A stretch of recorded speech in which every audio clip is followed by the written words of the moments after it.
మన చుట్టూ మనలోనే ఉన్న మన విజేతలందరికీ స్వాగతం. అందరికీ నమస్కారం. నవంబర్ 26, 2022న మనం RNR 15048 అనే విత్తనం చల్లడం జరిగింది. ఈరోజు డిసెంబర్ 26, 2022. అది 4 నెలల పంటకాలం. 4 నెలల పంటకాలంలో 1 నెల రోజులు పూర్తి అయిపోయింది. ఇంకా 3 నెలలు మాత్రమే ఉంది.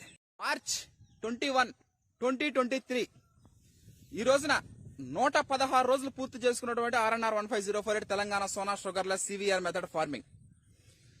ఈ విధంగా ప్రతిరోజు ఉదయాన్నే ఏ విధమైన పురుగు మందులు రసాయన ఎరువులు వాడకుండా CVR మట్టి పద్ధతిలో తాను చేస్తున్న వరి సాగు ప్రగతి గురించి రోజువారీ అప్డేట్స్ తన ఫేస్బుక్లో అందిస్తూ తన పొలాన్ని సందర్శిస్తున్న రైతులకు, విద్యార్థులకు, శాస్త్రవేత్తలకు CVR పద్ధతి యొక్క విశిష్టతలను వివరిస్తూ వ్యవసాయాన్ని పండుగలా చేస్తూ ముందుకు సాగిపోతున్న నెల్లూరు జిల్లా విడవలూరు మండలం పటేల్ నగర్కు చెందిన యువ రైతు వేటగిరి హర్షత్ ఫేస్బుక్ వినియోగించే తెలుగు వారందరికీ సుపరిచితుడే. ఈ వీడియోలో మనం హర్షత్ను కలుసుకుని CVR పద్ధతి యొక్క మరిన్ని వివరాలను తెలుసుకుందాం. అందరికీ నమస్కారం. నా పేరు వేటగిరి హర్ష. నేను చదివింది BTech information technology Shri Vidyanikethan Tirupati. యాక్చువల్గా నేను చదివింది IT ఇన్ఫర్మేషన్ టెక్నాలజీ, కంప్యూటర్ ముందు ప్రోగ్రామింగ్ చేయాల. కానీ CVR మెథడ్ అంటే చింతల వెంకటరెడ్డి గారి మెథడ్. అది ఈ మెథడ్ని నేను ఫీల్డ్లో ఫార్మింగ్ ప్యాడీలో యూజ్ చేయడం జరిగింది. అందరికీ తెలిసేది ఏంటంటే, ఇప్పుడు నేను చదువుకునే రోజుల్లో నాకు CVR మెథడ్ అంటే ఏమిటో తెలియదు. తర్వాత ఫార్మింగ్లో ఏమైనా చేయాలా, ఫార్మింగ్ అంటే ఇంట్రెస్ట్. చిన్నప్పటి నుంచి ఫార్మింగ్ చేయాలన్నా, వ్యవసాయం చేయాలన్నా నాకు చాలా ఇంట్రెస్ట్. కానీ అందరిలా చేస్తే ఏముంటుంది, something different, do something different, కొత్తదనం అంటే ప్రతి దాంట్లో మార్పు అనేది వస్తూ ఉంది. ఆ విధంగానే ఈ పొలాల్లో కూడా, ఇది వరిలో వ్యవసాయంలో కూడా మార్పు రావాలా. అందువల్ల CVR మెథడ్ చింతల వెంకటరెడ్డి గారు తెలంగాణలో ఉన్న సికింద్రాబాద్ అల్వాల్ దగ్గర ఉంటారు. ఆయన మెథడ్ మనం ఫాలో అవుతున్నాం. ముఖ్యంగా ఈ మెథడ్లో మనం చేసేది ఏంటి అంటే, లోపల మట్టి పై మట్టి యూజ్ చేసి వ్యవసాయం చేయడం. అది కూడా లోపల మట్టి 25 kgs, పై మట్టి 25 kgs. వాటితో పాటుగా పురుగులు చంపడానికి ఆమదం, గ్రోతింగ్ కోసం మొలకల ద్రావణం అంటే 1 ఎకరాకి 2 కిలోల వడ్లు, 2 కిలోల గోధుమలు తీసుకొని మూటగట్టి నానబెట్టి వస్తుంది కదా మొలక, అప్పుడు వాటిని మిక్స్ చేసి పేస్ట్ చేసుకొని ఆ ద్రావణాన్ని 200 డ్రమ్ము నీళ్లు, లోపల మట్టి పై మట్టి అన్నీ కలిపి డైరెక్ట్ పొలాల్లో స్ప్రే చేయడం. ఈ విధంగా పొలాల్లో స్ప్రే చేయడం వల్ల పంట సస్యశ్యామలంగా ఉంటుంది, బాగుంటుంది. మీరు చూస్తూ ఉన్నారు CVR మెథడ్లో ఫార్మింగ్. ప్రతి రైతు సోదరులు కూడా ఇటువంటి పాటించాలా. ఇటువంటి పాటించినప్పుడే రైతులు అనేవాళ్ళు అప్పులు, ఆత్మహత్యలు, 6 కాలం కష్టపడ్డ ₹10 మిగలని అభాగ్య జీవితాలు అయ్యి, వాటిని మార్చాలంటే ఇలాంటి మెథడ్లు, CVR మెథడ్ లాంటి మెథడ్లు, సుభాష్ పాలేకర్ మెథడ్ లాంటివి ఇవన్నీ చెయ్యాలా. అప్డేట్ అవ్వాలా, ప్రతి రంగంలోనూ అప్డేట్ అవ్వాలా. అప్డేట్ అవ్వందే ఏం చేయలేము. ఈ విధంగా మట్టి ఫ్రీ, నీళ్లు ఫ్రీ, వాటితో పాటు మనం వ్యవసాయం చేస్తున్నాం. అసలు మామూలు విషయం కాదు. అది ఇంటర్నెట్ ప్రపంచం గర్వించదగ్గ పేటెంట్. అది ఈ పేటెంట్ పొందడానికి జెనీవాలో పొందారు ఆయన ఆ రోజుల్లోనే. 2003, 2003 ఆ టైంలోనే BPT 5204 సాంబా మసూరిలో అధిక దిగుబడులు సాధించారు. ఇది 2023 టు 20 సంవత్సరాలు తాలిన తర్వాత మనం ఈ ఫీల్డ్లో చేయడం జరిగింది. ఈ విధంగా ఇప్పుడు 2 ఎకరాలు ఉన్న వాళ్ళు, 10 ఎకరాలు ఉన్న వాళ్ళు మొత్తం వేయాల్సిన అవసరం లేదు. మేము చెప్పేది కూడా అదే. ఇప్పుడు 1/2 ఎకరా లేకపోతే 50 సెంట్లు ట్రయల్ చూడండి. మీకు ఓకే అయితే ఇప్పుడు మట్టి, లోపల మట్టి పై మట్టి కలిపి వేసిన తర్వాత మీరు చూడండి, రిజల్ట్ 100% సక్సెస్ఫుల్గా అయితే అప్పుడు ప్రొసీడ్ అవ్వండి. మాకైతే మేము చేసాం కాబట్టి NLR 3449 నెల్లూరు మసూరిలో చేసాం, KNM 1638 కోనారం సన్నాల్లో చేసాం, MT 1010 కాటన్ ధర సన్నాల్లో చేసాం. తర్వాత RNR 15048 Telangana Sona sugarless diabetic patients చాలా యూస్ఫుల్, దీంట్లో కూడా చేసాము. తర్వాత BPT 5204 సాంబా మసూరి మన తెలుగు రాష్ట్రాల్లోనే కాదు, ప్రపంచంలో ఎక్కడున్నా తెలుగు వాళ్ళు ఎక్కడున్నా అమితంగా ఇష్టపడి తినే రైస్ అది BPT 5204. వాటితో ఎన్నిటిని రైస్ చేసి మనం ఈ విధంగా ప్యాడీలో CVR మెథడ్ యూస్ చేసాము. ఈ విధంగా మీరు కూడా చేసి అధిక దిగుబడులు పొందాలని, ప్రతి రైతు సంతోషంగా ఉండాలని ఒక యువ రైతుగా నేను కోరుకుంటున్నాను. లోపల మట్టిలో మట్టి ద్రావణం అనేది ఒక మహత్తర శక్తి. లోపల మట్టిలో సన్నని ధారణ ఉంటుంది. ఎప్పుడైతే మనం పొలాల్లో చల్లినప్పుడు పురుగులు, చీడపీడలు అనేవి వాటికి లివరు, లంగ్స్ ఉండదు. ఎప్పుడైతే మనం మట్టి ద్రావణం స్ప్రే చేసినప్పుడు అది తిన్నప్పుడు అది డైజెషన్ కాక దానికి లివర్ లంగ్స్ ఉన్నందువలన అది డైజెషన్ కాక చనిపోద్ది. మనము మామూలుగా గాలి ముక్కు ద్వారా నోటి ద్వారా తీసుకుంటాం. పురుగులు కానీ చీడపీడలు కానీ దోమలు కానీ చర్మ రంధ్రాల ద్వారా తీసుకుంటాయి. మనం ఎప్పుడైతే మట్టి ద్రావణం స్ప్రే చేసినప్పుడు ఆ మట్టి ద్రావణం దానిపైన పడినప్పుడు పురుగు పైన దానికి ఊపిరి ఆడక చర్మ రంధ్రాలు మూసుకోబోయి ఊపిరి ఆడక ఈ గిలగిల కొట్టుకొని చనిపోతాయి. ఎప్పుడైతే పురుగు చనిపోతే ఇక పురుగు మందు కొట్టాల్సిన అవసరం లే, వేలాది రూపాయలు మిగిలిపోతాయి రైతులకి. మొలకల ద్రావణం ఎందుకంటే గ్రోతింగ్ కోసం, పిలకల సంఖ్య తన రక్తాన్ని తనకే ఇస్తాం. ఒడ్డుల్ని నానబెడతాం కదా, 2 కిలోలు ఒడ్లు 2 కిలోలు గోధుమలు. ఆ ఒడ్డు తన రక్తాన్ని, ఇప్పుడు మనిషికి బ్లడ్ లేకపోతే బ్లడ్ ఎక్కిస్తారు, సేమ్ అదే విధంగా తన రక్తాన్ని తనకే ఇస్తున్నాం ఒడ్డుల్ని. మొలకల ద్రావణం అంత పవర్ అది. ఈ విధంగా లోపల మట్టిలో పురుగులను చంపడానికి యూస్ఫుల్ అవుద్ది. పై మట్టిలో సూర్య కిరణాలు దానిపైనే పడతాయి, వర్షపు నీళ్ళు దానిపైనే పడతాయి. దాంట్లో ఉన్నటువంటి ఎప్పుడైతే ఆ మట్టి పై మట్టి కొట్టినప్పుడు గ్రోతింగ్ సంఖ్య బాగా వస్తుంది. ఎందుకంటే దానికి ఎప్పుడు నాని ఉంటుంది కాబట్టి నీళ్ళల్లో ఎండకి ఎండి వానకి తడిసి మనం ఎప్పుడైతే దాన్ని ఇస్తున్నప్పుడు పొలాల్లో దాని యొక్క గ్రోతింగ్ ఎక్సలెంట్గా ఉంటుంది. ఈ రోజున మనం సివిఆర్ మెథడ్లో పండించినటువంటి RNR 15048 Telangana Sona sugarless harvesting జరుగుతుంది. ఈరోజు మనం దీన్ని నవంబర్ 26 పోయిన సంవత్సరం 2022న విత్తనాలు చల్లడం జరిగింది. 4 నెలల పాటు సివిఆర్ మెథడ్లో మనం వరి సాగు చేయడం జరిగింది. అంటే లోపల మట్టి పై మట్టి ఆమదం తర్వాత మొలకల ద్రావణం యూస్ చేసి మనం చేయడం జరిగింది. ఈ రోజున మార్చిన ఇప్పుడు హార్వెస్ట్ చేయడం జరుగుతూ ఉంది. నాకు సహాయ సహకారాలు అందించినటువంటి నాన్నగారు వేటగిరి మల్లికార్జున గారు, బాబాయ్ వేటగిరి పోలయ్య, కొమరగిరి దుర్గారావన్న, వీళ్ళందరూ చౌటూరు వెంకయ్య, వీళ్ళ కృషే మరువలేనిది. మన భారతదేశంలో ఉన్న యువతరం ఎంతో శక్తివంతమైంది. ప్రతి ఒక్కరిలో శక్తి సామర్థ్యాలు పుష్కలంగా ఉన్నవి. వాటిల్ని మన వేర్లు నదుల్లాగా జల ప్రవాహంలాగా పొర్లి అటు ఉప్పు నీళ్ళల్లో కలిసిపోయి వ్యర్థం అవుతున్నది ఎక్కువ శాతం. అట్ట కాకుండా ప్రతి ఒక్కరూ అది ఆనకట్టలా గట్టి సద్వినియోగానికి ఉపయోగపడితే ఎన్నో పాడుపడ్డ బంజరు భూములు కూడా పైడు పంటలు పండుతాయి. ఆ విధంగానే యువతరం అనేది మంచి ఒక సంకల్పంతో మంచి ఆలోచనలతో ముందుకు రావడం చాలా అవసరం.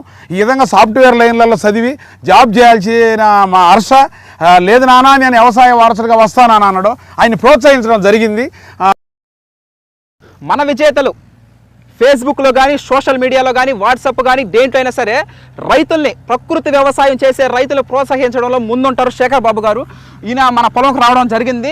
సారు 2 మాటలు మాట్లాడతారు. సారు ఏంటంటే ఎంతసేపటికి న్యాచురల్ ఫార్మింగ్ చేయించే వాళ్ళన్నా వాళ్ళ దగ్గరికి వెళ్ళి కలవడం, వాళ్ళ యొక్క ఎక్స్పీరియన్స్ తెలుసుకోవడం సార్ గొప్పతనం. 2 నిమిషాలు మాట్లాడతారు సారు. నమస్తే.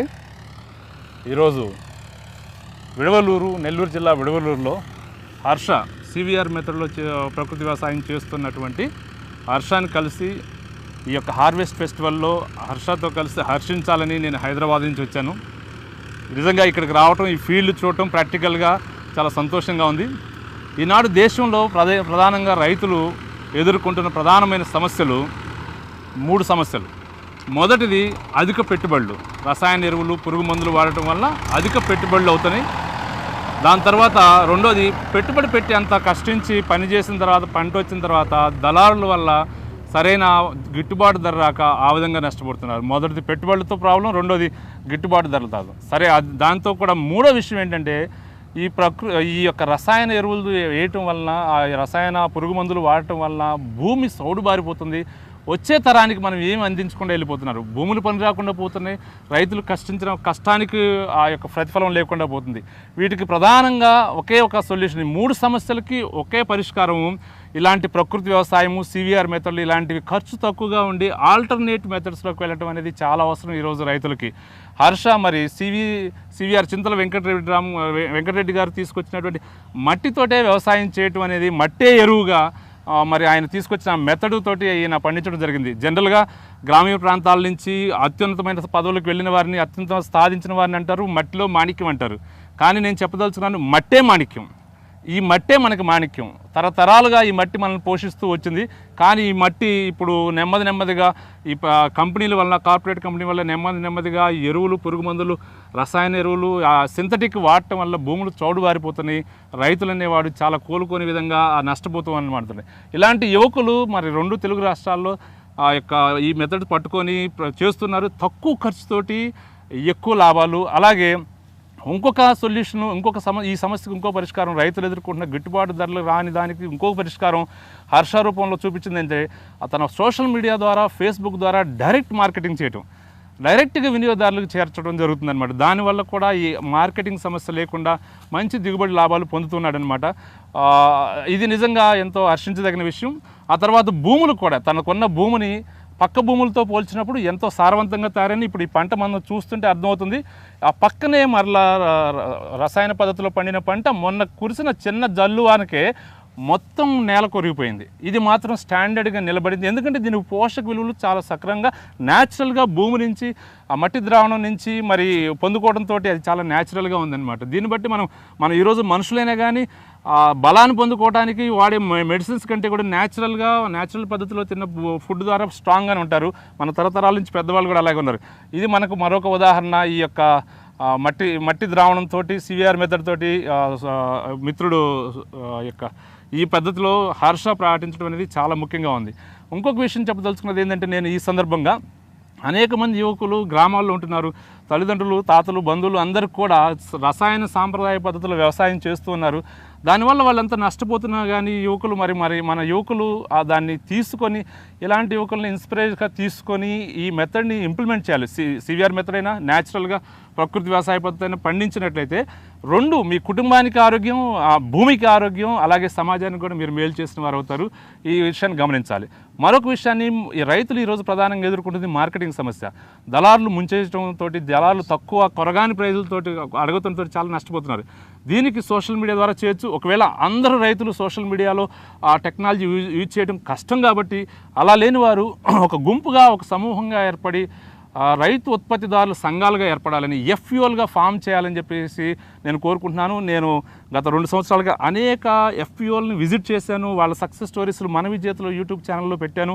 ఒక ఎనబావి, తెలంగాణలో ఎనబావి కానీ, ఒక ములుగు కానీ చాలా ప్రాంతాల్లో నేను తిరుగుతూ ఆ రైతులు ఎఫ్పిఓగా ఫామ్ అయిపోయి వాళ్ళు సొంతగా రైతులే కంపెనీలు పెట్టి ఆ కంపెనీల ద్వారా వాళ్ళు పండిన పంటను అమ్ముకోవడం వల్ల చాలా లాభాలు పొందుతున్నారు. ముందస్తు ఒప్పందాలు కంపెనీలతోటి వేరే వ్యాపారులతో పెట్టుకోవడం వల్ల పంట చేతికి రాకముందే ఆ పంట అమ్ముడిపోతుంది. సో ఆ విధంగా చేయొచ్చు, లేదా ఇలా ఫేస్బుక్ ద్వారా, సోషల్ మీడియా వల్ల ఇలా చేయొచ్చు అనమాట. దీనివల్ల రైతు ఈ నష్టపోవటం, దళారుల చేతిలో పట్టడం అనేది ఉండదన్నమాట. దాంతోపాటుగా సమాజంలో ఇప్పుడు మనం చూస్తున్నట్లయితే మన తాతల టైంలో కానీ, మన తండ్రుల టైంలో కానీ, మనం చిన్నపిల్లలుగా ఉన్నప్పుడు కానీ ఎన్ని రోగాలు లేవు, ఎన్ని హాస్పిటల్స్ లేవు, ఎన్ని మెడికల్ షాప్స్ లేవు.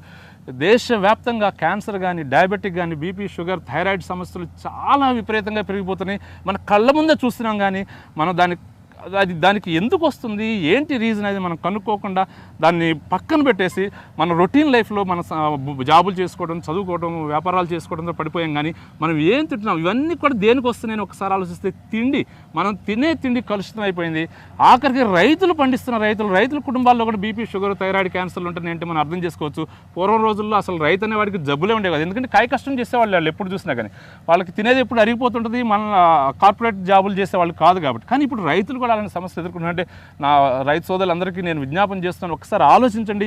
ఈ సివిఆర్ మెథడ్, న్యాచురల్ మెథడ్స్ ఇలాంటివి ఫాలో అవ్వండి. మీ ఆరోగ్యాలను కాపాడుకోండి, అలాగే ప్రజల ఆరోగ్యాలను కూడా కాపాడుకోమని.